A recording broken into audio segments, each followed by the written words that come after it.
பார்வதியாய் பெற்றெடுத்த பிள்ளையாராம். ஒரு பாத வழி தரிசனமாய் கிடைச்சிடுவாராம். பாத வழி விட்டவர் பாறைய கண்டாராம். அந்த பாறையிலே கற்பகமாய் எழுந்து விட்டாராம்.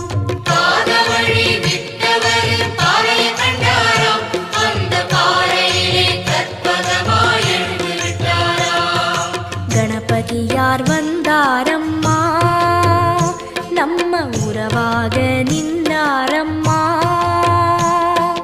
கணபதியார் வந்தாரம்மா, நம்ம உறவாக நின்னாரம்மா. சொக்க